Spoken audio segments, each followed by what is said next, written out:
What's up YouTube? Today's video is going to be a little bit different because today we're actually taking a trip into my ancestral past to unbox my grandmother's cameras. Welcome back, my name is Ben Nielsen. I'm a media design educator, and today we're doing something a little bit different because I recently received from my mother this box of my grandmother's cameras. So my grandmother passed away this year, and my mother was kind enough to give me her cameras. My grandmother spent a lot of time as a photographer during her younger years, and this box of cameras, I'm not sure what era of her life they're from. We're going to go ahead and unbox them. I'm going to look up here on my iPad and see if we can figure out when the cameras were made, and particularly whether or not we can still get film for them. So I have no idea how long this box sat in my grandmother's house or garage. It may have been in her garage, but because she recently passed away, they were cleaning out the house and the garage, and they found this box of cameras, which my mother was kind enough to save for me, knowing my deep love of photography and videography.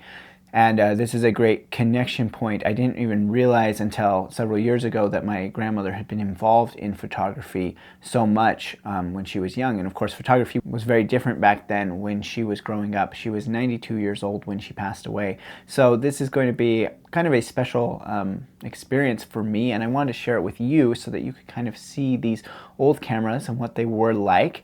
And we'll also see if there's any chance that we might be able to get them up and running again. We won't be able to do that in this video, but if I am able to, I'll be sure to make another video. So this box, quite old. It's marked on the top. It says cameras, and it's addressed to her when she was living in California. So I have no idea if this box was in any way related to the cameras. It probably wasn't. It was sent from her parents because it came from Nebraska, where her parents lived, and it says that it's got first class mail enclosed. So I don't think that the cameras were probably in this box when this box was sent. I think it was something that my great grandmother probably sent to my grandmother, and then she stored cameras in it later. The box says "Come to the fair" on it. Don't know why. There's probably a story to that. And it says that the contents has merchandise, and the postmaster says that this parcel may be opened for postal inspection if necessary. Interesting. So let's go ahead and let's open it up. Let's see what's in here. I did open up this briefly with my mother, so I've seen these things a little bit ago, but I don't really remember exactly what's in here. I think my mother said there were a couple of photo cameras and maybe a video camera. So let's see what we can find here, and we'll look this up on the iPad to see what we can find. So there's some papers here. Brownie Hawkeye camera.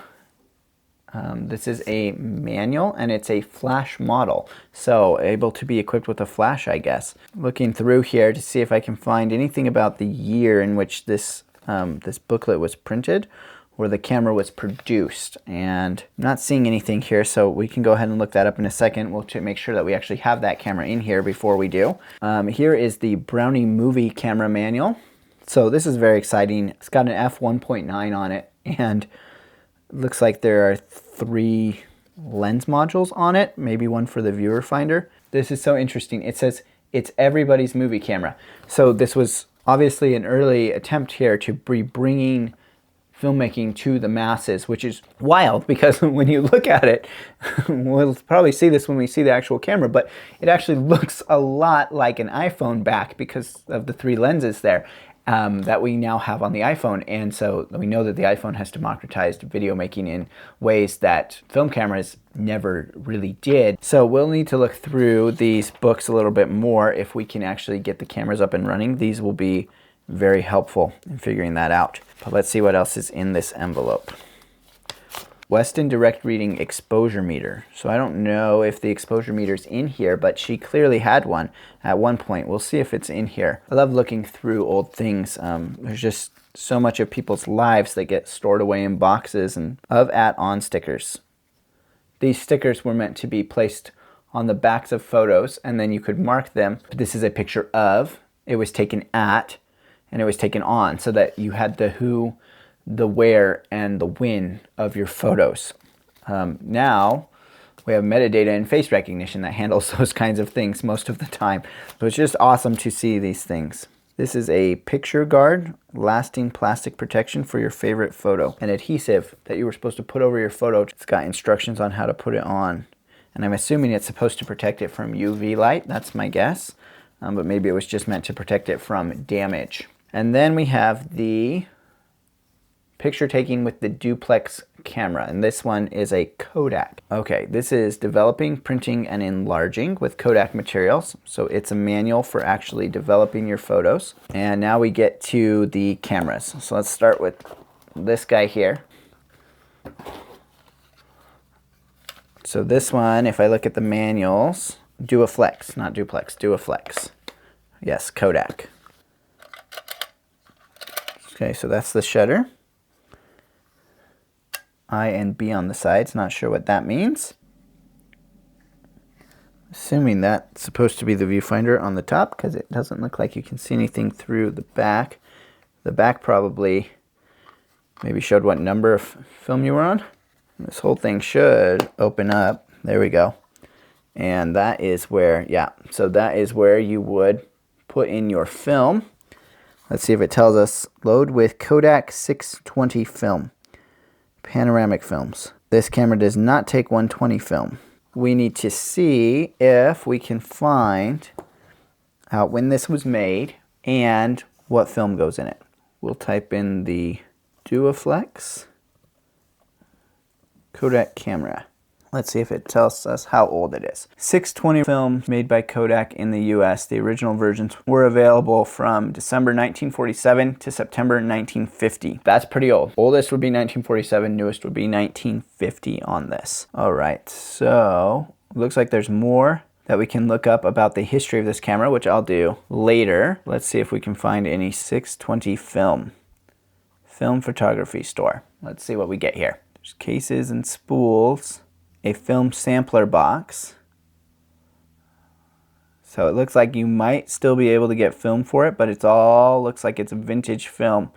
Quite expensive. Let's see, discontinued in 1995. Okay, maybe somebody's remaking it now. Let's check and see. Film photography store. Cinestill film for $17.99. A single roll. I wonder how many shots are in a roll here. $17.99 wouldn't be too bad to get this camera up and running again. It says please consult your camera manual as to how many exposures you will get per roll, as well as how to load the film. The camera model actually determined the number of exposures that you get. So it looks like we may be able to actually get some film for this. So that is the Duaflex Kodak camera. If I can get that up and running, I'll definitely do a video later.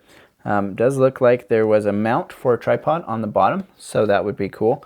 And there's definitely still a lot to figure out about what is all going on with it. Looks like the flash attached on the side. Let's set that one aside for a second here. And let's see what we have next. I'm guessing this large one here, probably the movie camera, so we'll do that one last. Let's go ahead and open this up, see if it's the Brownie here. This one is a Kodak. Oh, so Brownie was made by Kodak. I suppose I should know that. This is a Super 27. And let's see if we can figure out. Oh, yep, there's the viewfinder. There's our winder. And our shutter. They're on top. So wind and shutter. Looks like we have a neck strap here that is all folded up. This is very typical of my grandmother to be very meticulous in taking care of everything that she had. And so we find, you know, that this is well cared for. The strap has all been wound up.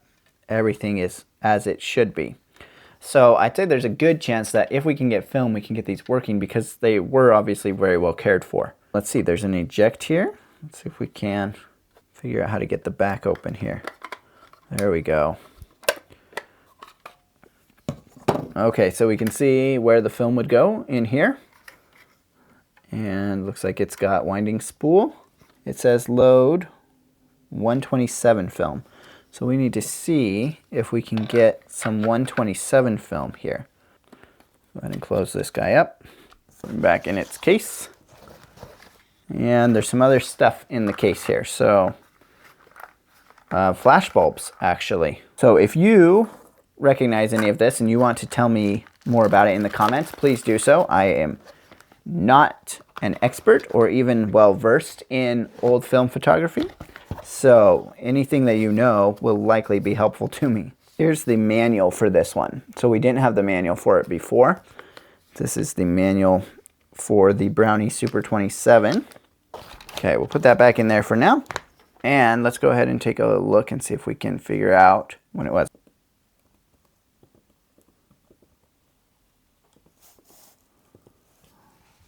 Between 1961 and 1965. So this one was her later camera. So let's see if we can find any film for it.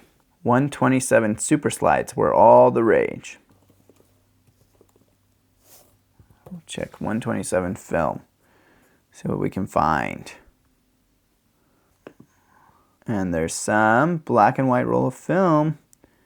$58.99, 5 rolls. Oh, that's not too bad. Actually, I don't know how many shots are on one, and I don't know what the quality of Shanghai GP3 film is, but that seems to be what they've got. So there's a possibility we might be able to get this one going too, which would be awesome. The one that I'm less confident about is going to be this film camera here. So let's take a look at that guy. Pretty sure that's what this one is. It's much larger than the others. There you go with the 3. Well, I don't know if they're lenses. It looks like they are. They each have f-stops marked on them from f1.9 to f16. So no idea how this worked. I might need to take it out of the case in order for it to open.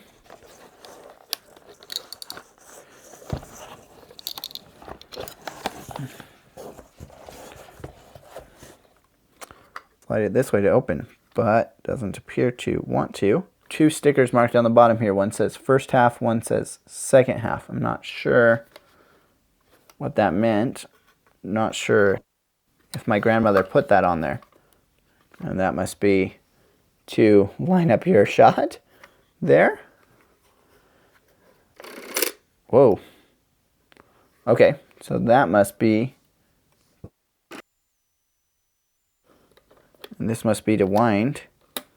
So definitely this one is going to take a little bit more to figure out.